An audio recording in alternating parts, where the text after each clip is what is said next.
कहानी का नाम मोमबत्ती की छाया। गांव का नाम चंद्रपुर था।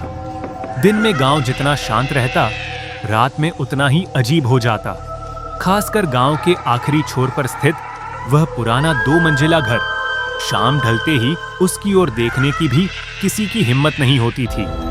कहा जाता था कि उस घर की खिड़की में कभी-कभी केवल एक मोमबत्ती जल उठती थी और उसी मोमबत्ती की परछाई गांव का सबसे बड़ा डर थी।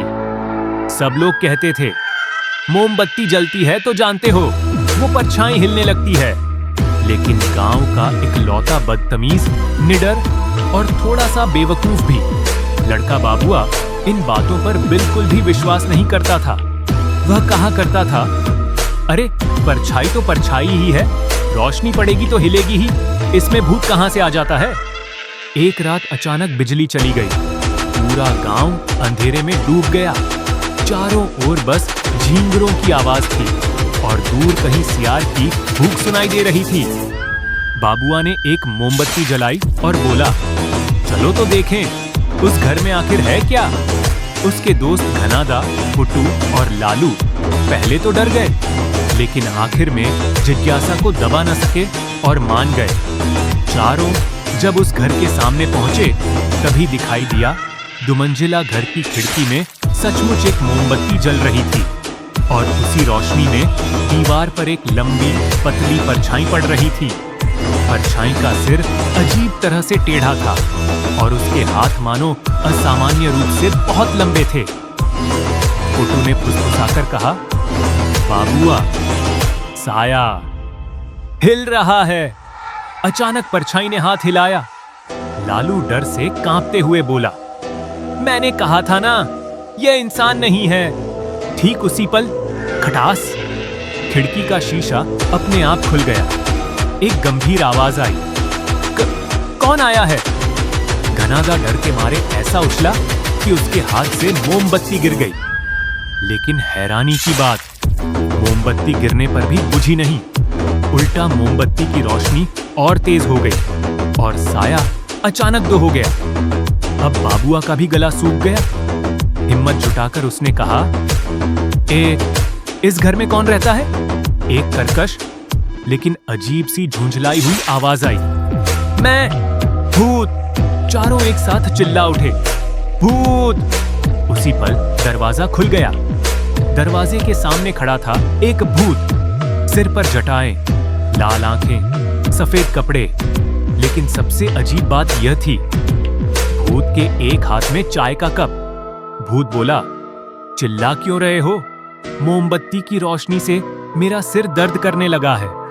बाबुआ हैरान होकर बोला, भूत चाय पीता है।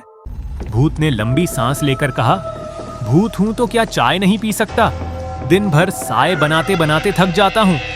पुट्टू ने हिम्मत करके पूछा, साए बनाते हो। भूत बोला, अरे मूर्खो, मुझे रोशनी मिलते ही दीवार पर साया पड़ता है। मोमबत्ती रखने से साया लंबा हो जाता है, इसलिए सब डर जाते हैं। घनादा आंखें फैलाकर बोला, तो फिर साया हिल क्यों रहा था।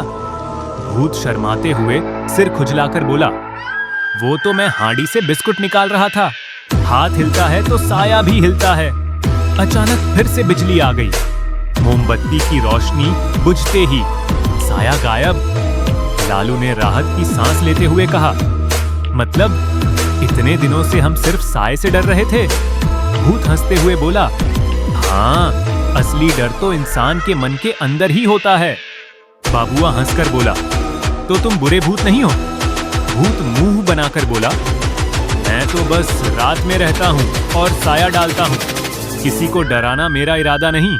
लेकिन तुम लोग खुद ही डर जाते हो। सब जोर जोर से हंस पड़े। भूत बोला, चाहो तो चाय पियोगे। चारों एक साथ बोले, भूत के हाथ की चाय। भूत मुस्कुराकर बोला, डरो मत, ये साया चाय नहीं है। उस रात के बाद से चंद्रपुर में कोई भी मोमबत्ती के साए से नहीं डरता, बल्कि शाम को अगर रोशनी चली जाए तो कुछ लोग हंसकर कहते हैं, देखें आज भूत चाय बना रहा है या नहीं। और उस पुराने घर की खिड़की में अगर कभी मोमबत्ती की रोशनी जल उठे तो साया देखकर लोग डरते नहीं, हंसते हैं। क्योंकि अब वे जानते हैं हर साया डरावना नहीं होता, कुछ साए बस थोड़े अकेले होते हैं। लाइक करो, सब्सक्राइब करो, फॉलो करो। फ्री इनकम पाने के लिए नीचे दिए गए टेलीग्राम चैनल को ज्वाइन करो।